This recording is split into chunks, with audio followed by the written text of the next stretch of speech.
Quando nós analisamos a igreja primitiva ali nos primeiros séculos, nós vemos que eles tinham uma concepção muito sistemática, muito correta de que através da leitura da palavra de Deus, essas pessoas, esses primeiros pais da igreja, eles entendiam que a leitura da Bíblia, a leitura da palavra de Deus, era uma forma que Deus usava para se comunicar com o seu povo.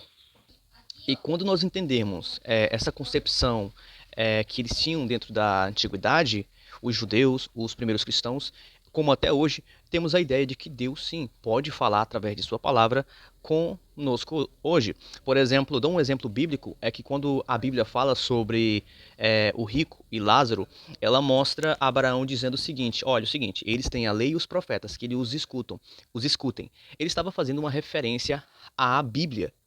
Então, ou seja, a leitura bíblica, ela mostra e é como se o próprio Deus estivesse falando através da Bíblia para as pessoas hoje. Então, essa concepção teológica, essa concepção bíblica é muito boa para nós hoje, porque através de sua palavra, porque através da Bíblia, Deus pode se comunicar com o seu povo hoje. E ao abrir a palavra de Deus, é por isso que se você deixar qualquer livro dentro de um presídio, muito dificilmente mudará a vida das pessoas. Mas se você deixar uma Bíblia, muito possivelmente, claramente, quando você voltar daqui a um ano lá, muito possivelmente muitos daqueles presos estarão convertidos ao nome do Senhor. Outra informação muito interessante em relação aos primeiros cristãos é que nós vamos ver sistemas catecúmenos, sistemas de evangelização para as pessoas que queriam se batizar.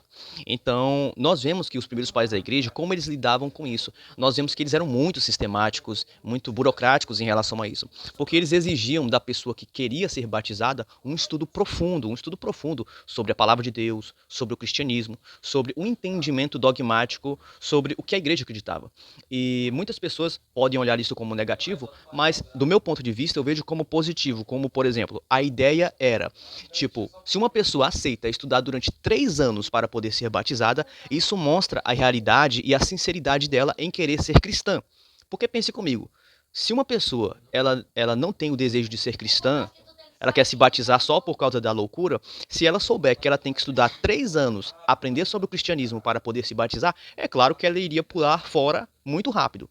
Mas as pessoas que aceitavam estudar durante todo esse tempo para poderem ser batizadas, elas demonstravam o cristianismo sincero que elas tinham e que realmente elas queriam se tornar seguidores de Cristo e serem batizadas em nome de Jesus.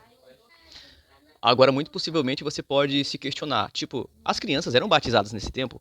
O interessante, pessoal, é que antes, ali por volta do primeiro século, por volta do início do segundo século, você não tinha batismo de crianças, tá bom?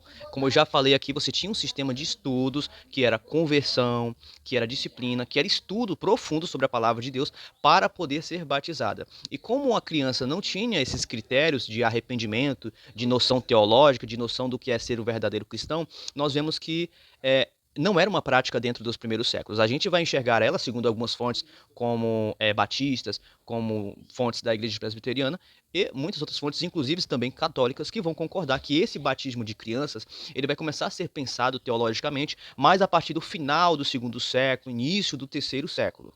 E mesmo em momentos em que a igreja começou a aceitar o batismo de crianças, eu vejo, como a maioria dos pesquisadores também vem, não existia um consenso enquanto em relação a isso. Você tinha, por exemplo, Cipriano de Cartago, que aprovava, você tinha Santo Agostinho, que também, ali no século IV, século V, também aprovava essa ideia. Só que nós temos também Tertuliano, e Tertuliano era uma pessoa que ele não era muito a favor de batismo de crianças. Tertuliano, ele tinha o pensamento de que uma criança ela deve crescer diante do Senhor e nesse crescimento ela poder ter uma compreensão sobre Cristo, poder conhecer a Cristo, poder entender quem é Cristo, poder entender a vida de um cristão.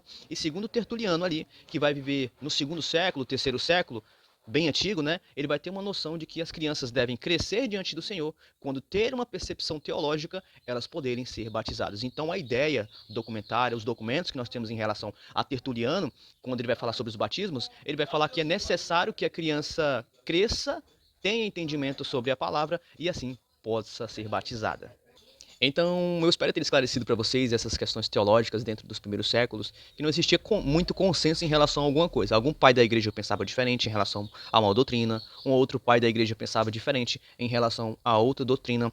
Quando nós falamos em relação a batismo, nós vemos que muitos dos pais da igreja, eles entendiam a concepção de Pedro. Pedro, por exemplo, quando pregou e muitas pessoas se converteram, Pedro disse que elas deveriam se converter, se arrepender e serem batizadas. E muitos pais da igreja entendiam que esses critérios, eles só eram feitos e concretizados sobre pessoas que tinham uma faculdade mental mais adulta.